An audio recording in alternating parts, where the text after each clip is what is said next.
ఇప్పుడు నువ్వు ఎదురుగా నా ఎదురుగా ఉన్నావు కాబట్టి నా నవ్వొస్తుంది అయినా ఆపుకుంటూ, నా మనసులో ఏముందో చెప్పు? నువ్వే చెప్పు. అలాంటివి నేను చెప్పను గానీ. కొంచెం నువ్వు ఆల్రెడీ అమ్మాయిల్ని చూసి వాళ్ళ మనసులో ఏముందో చెప్పేస్తా. వాళ్ళ మనసులో కాదు. ఆ ఎదవ ఎక్స్‌ప్రెషన్‌కి ఇప్పుడు నా ఎక్స్‌ప్రెషన్స్ ఇవన్నీ కట్ చేసుకోండి. నా ఎక్స్‌ప్రెషన్స్‌కి ఏదో నువ్వు నా మీద ఏదో మంచి క్రష్ ఉందిరా ఈ అమ్మాయి అన్నట్టు చూస్తున్నా. అంతేనా? అంతే అట్లనే అంతకు ఉంది. మించి వెళ్ళలేదా? హ్మ్? చూసారా? మీకు ఇది కూడా తెలుసుకోలేకపోయారు. ఏంటి నీకు అలానే ఉంది నిజంగా చెప్తున్నా. నిజం చెప్పు. ఇవన్నీ కట్ చేసుకోండి నిజంగా చెప్తున్నా. కట్ చేయడం ఎందుకు అది? మావాడు కట్ చేయడం ఏమి ఉండదు. ఇలాంటివి కూడా చేస్తారా? కాదా నిజం చెప్పు, నేను అనేది కరెక్టే కదా. ఏంది నువ్వు అంతవరకు అయిపోయి దానికి మించి ఉందన్న. అంతకు మించి సరే ఓకే, ఇంకో వీడియో, ఇది ఒక బంపర్ ఆఫర్ వీడియో. ఇది కూడా ఫారెన్ సరుకులు దించుతాను. సో ఇక్కడంతా మాది ఫారెనే.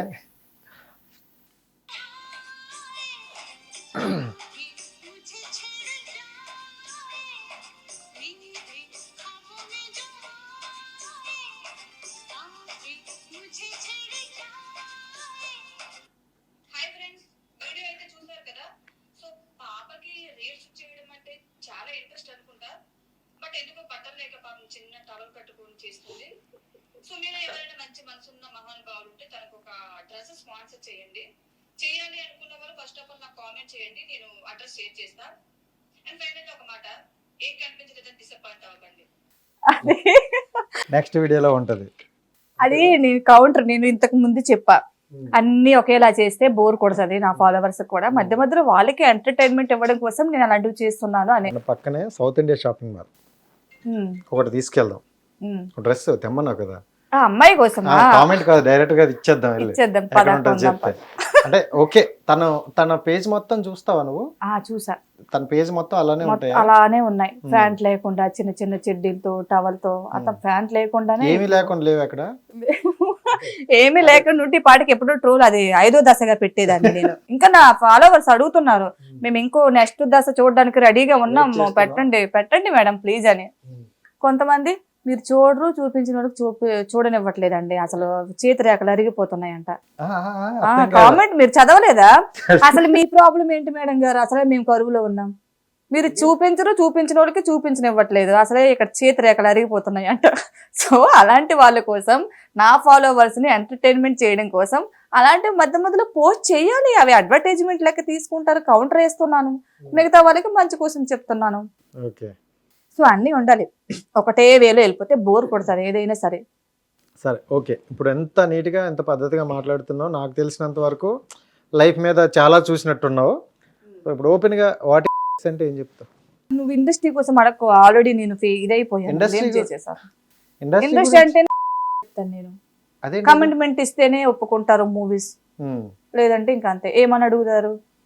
అబ్బాయిలు అయితే కొద్దిగా డబ్బులు ఖర్చు పెట్టాలి, కష్టపడాలి. అమ్మాయిలకి ఏముంది, సింపుల్ గా 10 నిమిషాలు కళ్ళు మూసుకుంటే మీ కాళ్ళ దగ్గరికి మీ అవకాశాలు వస్తాయి, ఈజీగా చేసుకోవచ్చు. అమ్మాయిలు అంటేనే కమిట్మెంట్ ఇండస్ట్రీలో. నువ్వు ఇండస్ట్రీలో ట్రై చేసావా? ఒక సినిమా చేశాను, అల్లరి నరేష్. దాంట్లో కంపెనీ ఆర్టిస్ట్ గా. నేను కోరుకునేది ఏంటంటే లీడింగ్ ఆర్టిస్ట్ గా డైలాగ్ వర్షన్ ఉండాలి, పెద్ద క్యారెక్టర్ అయి ఉండాలి, అలాంటి వస్తే చేద్దామని. సో చాలా వరకు వచ్చాయి, కానీ ఇట్లానే అంటున్నారు. ఇక కాల్స్ మాట్లాడతాం కదా అప్పుడు. సో ఓకే, మీకు ఈ రోల్ ఉంది, ఆ రోల్ ఉంది, మీరైతే ఆఫీస్కి లొకేషన్ షేర్ చేస్తారు రావాలి, అన్ని విధాలుగా ఓకే కదా, మరి కమిట్మెంట్ కూడా ఓకే అంటే అగ్రిమెంట్ చేసేసుకుందాము అని అడిగేవారు. చాలా మంది అడిగారు. నేను పద్ధతిగా దేవుడు ఏమో రాసి పెట్టుంటే అందులో అడుగు పెడతా, లేదంటే లేదు. అందులోకే వెళ్ళాలని ఏం లేదు, లైక్ ఇంట్రెస్ట్ అంతే. యాక్టింగ్ చేయాలి, ఇండస్ట్రీలో అడుగు పెట్టాలి అనుకుంటున్నా. బట్ ఇప్పుడు తెలుస్తుంది ఇండస్ట్రీ అంటేనే కమిట్మెంట్ అని. సో అందుకే వెనకడుగు వేసేసా. చూసిన 30% ఎక్కడ ఉండిపోయినట్టుంది, ఇంకా 70% ఇండస్ట్రీ బానే ఉంది. నువ్వు చూసిన వరకు అక్కడ ఆ స్టాప్ ఇండస్ట్రీ బానే ఉందా? కమిట్మెంట్ లేదనుకుంటున్నావా? కమిట్మెంట్ లేదా అనట్లా, కొంతమంది దగ్గర ఆగిపోతుంది అది. అంటే మంచోళ్ళు అనే వాళ్ళ దగ్గర మీరు రీచ్ వెళ్ళలేకపోతున్నారు. సో నా దగ్గరకు వచ్చిన పర్సన్స్ మాక్సిమం ఒక 6-7 మెంబర్స్ వరకు నన్ను కమిట్మెంట్ అడిగేశారు డైరెక్ట్ గా. ఇట్లానే అడుగుతాం. ఇంట్రెస్ట్ అంటే ఇంతే కదా, అన్ని తెలుసుకునే కదా మీరు అడుగు పెడతారు. కొత్తగా మాట్లాడుతున్నావేంటి? పూజ, నాకు డౌట్ అంటే జనరల్ గా నువ్వైతే నిన్ను అడిగావు, నీ వెర్షన్ లో నువ్వు ఇచ్చుకున్నావు ఓకే. కొత్తగా వచ్చే అమ్మాయిల్ని ఫస్ట్ సార్ అడిగేటప్పుడు నో సార్ అంటారు, సెకండ్ సార్ నో సార్ అంటారు. సో కొన్నిసార్లు అది అయిపోయిన అది రిపీట్ అవుతున్న కొద్దీ అమ్మాయి కూడా ఇసిగిపోయి ఎక్కడైనా ఒక సమ్ ఎక్స్ దగ్గర సరే ఇండస్ట్రీలో మనం కనిపిస్తాం కదా అని ఇంట్రెస్ట్ అంటే చాలా కష్టాలు అబ్బా. ఇచ్చి కూడా మళ్ళీ అవకాశాలు ఛాన్సులు ఇవ్వరు రాని వాళ్ళు కొంతమంది ఉన్నారు. వాళ్ళ కోసమే చెప్తున్నాను నేను ఇప్పుడు. చాలా మంది ఇలానే మోసపోయి వెళ్తారు. సో అన్ని అయిపోయిన తర్వాత కమిట్మెంట్ ఇచ్చేసిన తర్వాత నేను షూట్ స్టార్ట్ అయినప్పుడు లొకేషన్ చెప్తాను, మీరు వచ్చేయండి అన్ని చేసుకుని తర్వాత బ్లాక్ చేసిన వాళ్ళు కూడా చాలా మంది ఉన్నారు. చాలా మంది అమ్మాయిలు అలానే బలైపోయారు కూడా. సో నేను అలా బలైపోవాలనుకోవట్లేదు. నేను ఏదైనా బాగా ఆలోచిస్తాను, అది కరెక్ట్ అంటేనే చేస్తా, లేదంటే అవసరం లేదు. నేను అదే చేయాలని రూల్ లేదు నాకు. లైక్ ఇష్టం అంతే, వస్తే చేస్తా, లేదంటే నేను చెయ్యాలి కమిట్మెంట్ ఇచ్చేనే చెయ్యాలి అని ఏం లేదు. ఎడ పూజ నువ్వు బలి చేసే చేస్తా గానీ బలయ్యే రాకను కాదు. అండ్ ఈ మధ్య కాలంలో చూసుకుంటే మరి నీ దగ్గరికి ఎవరు రారులే, ఎందుకని ఎవడైనా గట్టిగా అడిగిన అనుకో ఒక వీడియో పెడతారే అంతది అవసరమా. నిజంగా నేను నా ఫ్రెండ్ కి ఒక అబ్బాయికి డబ్బులు ఇచ్చాను. అయితే ఒక 1 month అలా అయిపోయింది.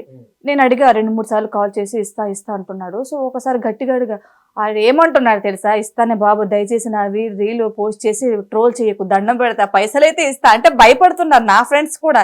నేను ఎక్కడ ట్రోల్ చేస్తానేమో మళ్ళీ బ్లేమ్ అవుతారని. ఏంటో మరి భయపడుతున్నారు ట్రోల్ వల్ల. సో అన్ని పాయింట్లు వచ్చింది. బట్ పూజ అంటే నాకు తెలిసినంత వరకు ఏదున్నా కటాగండిగా మాట్లాడేస్తుంది ఓపెన్గా అని చెప్పా. మరి ఇప్పుడు నేను ఒకటి చెప్పా, వాట్ చెప్పలేదు. వాట్ ఈస్ ఏంటి అంత పరిస్థితి ఏంటి అదే ఏంటి అంటే ఇప్పుడు నువ్వు నీ వీడియో అదే నీ కంటెంట్ మొత్తం దాని చుట్టూ తిరుగుతుంది, అవునా కాదా? అవును, వల్గర్గా చేస్తున్నారు, డబుల్ మీనింగ్ మాట్లాడుతున్నారు, ఎక్స్పోజింగ్ చేస్తున్నారు, మాట్లాడుతున్నారు. ఒక ఆంటీ ఉంది చూడు, సెక్స్ గురించే చెప్తుంది. చాలా మంది డబుల్ మీనింగ్ మాట్లాడుతున్నారు కానీ లాస్ట్ లో ఆన్సర్ చెప్తున్నారు.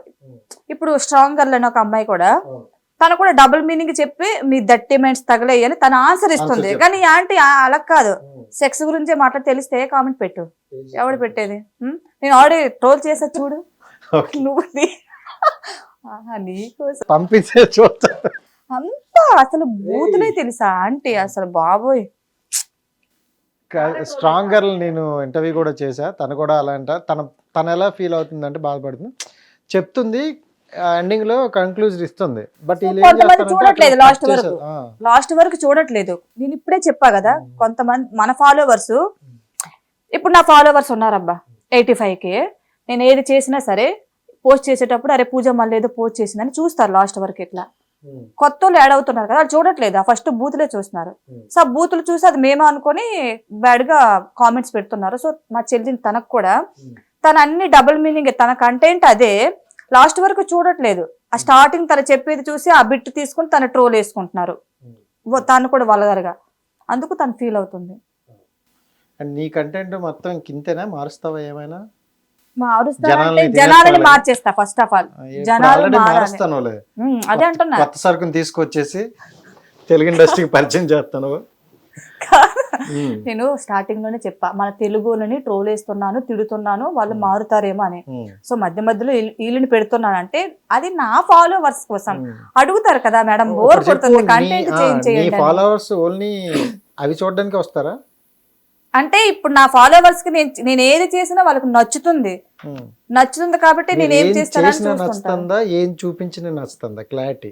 నేను ఏది చూపించి ఏ కౌంటర్ వేసినా నచ్చుతుంది. నేను చూపించి కౌంటర్ వేసేది కూడా బరాబర్ సెట్ అవుతుంది. నువ్వు కూడా చూస్తున్నావు కదా రీల్స్, చూసా కాబట్టి చెప్తున్నా. మరి అది నేను చెప్పే దాంట్లో వాళ్ళకి ఆనందం కనిపిస్తుంది. అరే తను ఏది చెప్పినా భలే చెప్తుంది. ఏదైనా కౌంటర్ అంటే మా ట్రోలింగ్ అంటేనే పూజ. ఓకే, అంటే పూజ ఓపెన్ గా మాట్లాడుకుందాం ఇలా. సో కొంతమంది ఏంటంటే ఇలాగా నీలాగా స్ట్రాంగ్ ఉండి ఓపెన్ గా అంటే బోల్డ్ గా మాట్లాడే వాళ్ళకి అంటారు, ఇది ఏమైనా ఇదా, ఎవరికడ ఏం చేయకుండా ఇలా వెళ్ళిపోయిందా అని అంటారు. సో అదే డైలాగ్ నీకు వేస్తే ఏం చెప్తావు? వాళ్ళు వచ్చి చూడలేరు కదా దగ్గర. ఒక అమ్మాయిని ట్రోల్ చేసా, నా మీద కోపం వచ్చింది, ఇదేదో పెద్ద పత్తి లాగా, ఏదో పెద్ద లాపాకి తిడతారు, దాని ఇష్టం. నా దగ్గరకు వచ్చి చూడలేదు కదా. అప్పుడు చూసే వాళ్ళు ఏమనుకుంటారు, ఆహా ఇది ట్రోల్ చేసింది కాబట్టి ఇది తిడుతుందా అని అనుకుంటారు. కానీ నేను నిజంగా అనుకుంటారా? సరే ఎవడైనా చూసాడా? ఎవరికైనా కనిపించానా? నేను ఒకటి భార్యని, నాకు ఆల్రెడీ పెళ్ళయింది. ఇంకొక మ్యాటర్ చెప్పడం మర్చిపోయి, చాలా మంది నువ్వు కూడా అమ్మాయివే కదా, నీ నోటి నుంచి ఎలా బూతులు వస్తున్నాయి అంటే, సో ఫ్రెండ్స్ నేను మీకు చెప్తున్నాను, నాకు పెళ్ళైపోయింది, నాకు పిల్లలు ఉన్నారు. సో ఎంతో అంతో నేను కొంచెం అనుభవం ఉంది, నాకు తెలుసు కాబట్టి అమ్మాయిలు అలా చేస్తుంటే ఇది తప్పు అని చెప్తున్నాను. నేను అమ్మాయినే కదా మీరు బూతులు మాట్లాడడం మంచిది కాదు అనకండి. పెళ్ళి అయిపోయింది ఇంతో అంతా తెలుసుకున్నా కాబట్టి అది తప్పు అని చెప్తున్నాను. ఓకే.